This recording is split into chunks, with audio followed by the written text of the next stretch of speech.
Folks, already we've funded over 20,000 projects, including major airports from Boston to Atlanta to Portland. Projects that are going to put thousands of people to work rebuilding our highways, our bridges, our railroads, our tunnels, ports, airports, clean water, high-speed internet, all across America. Urban, rural, tribal. And folks, we're just getting started. We're just getting started. And I mean this sincerely. I want to thank my Republican friends who voted for the law, and my Republican friends who voted against it as well. But I still get asked to fund the projects in those districts as well. But don't worry. I promised I'd be a president for all Americans. We'll fund these projects. And I'll see you at the groundbreaking. Look, this law will further unite all of America. Projects like Brent Spence Bridge in Kentucky over the Ohio River, built 60 years ago, badly needed repairs, one of the nation's most congested freight routes, carrying $2 billion worth of freight every single day across the Ohio River. And folks, I've been talking about fixing it for decades, but we're really finally going to get it done. I went there last month with Democrats and Republicans, and from both states, to deliver a commitment of $1.6 billion for this project.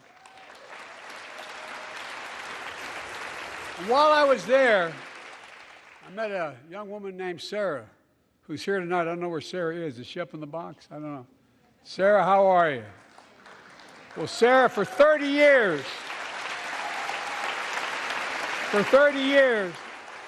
I learned, she told me she'd been a proud member of the Iron Workers Local 44, known as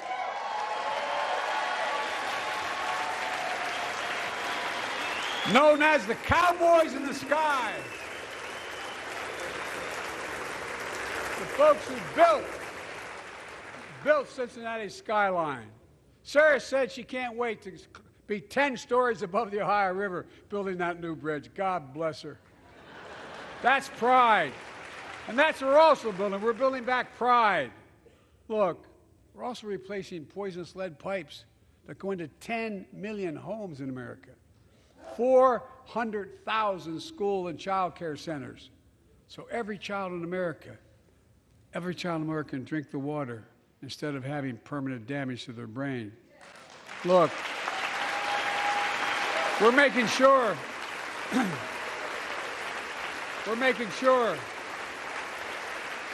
that every community in America has access to affordable high-speed internet.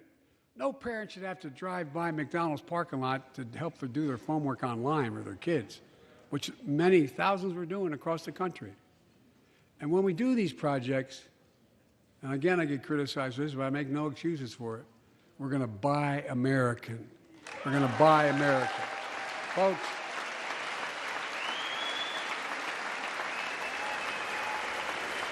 and it's totally consistent with international trade rules. Buy America has been the law since 1933, but for too long, past administrations, Democrat and Republican, have fought to get around it. Not anymore.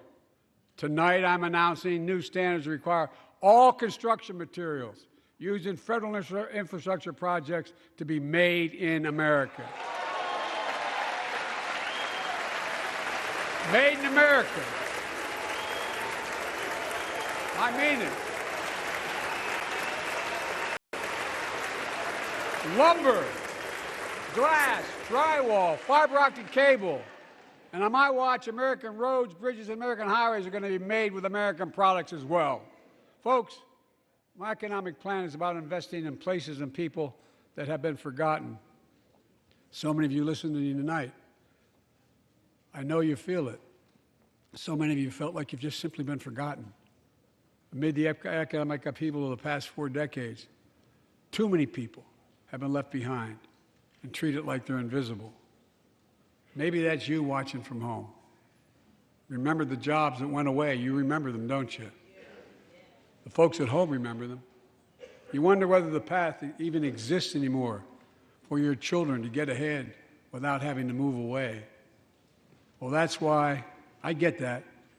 That's why we're building an economy where no one's left behind. Jobs are coming back. Pride is coming back because choices we made in the last several years. You know, this is, in my view, a blue-collar blueprint to rebuild America and make a real difference in your lives at home.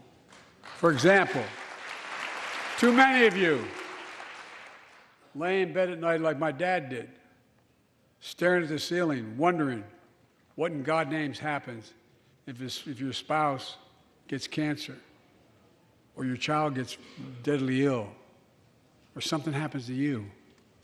What are you going to have? You get money to pay for those medical bills? Or are you going to have to sell the house or try to get a second mortgage on it? I get it. I get it.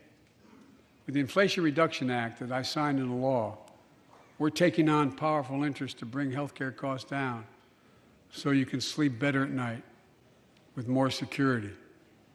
You know, we pay more for prescription drugs than any nation in the world. Let me say it again. We pay more for prescription drugs than any major nation on earth.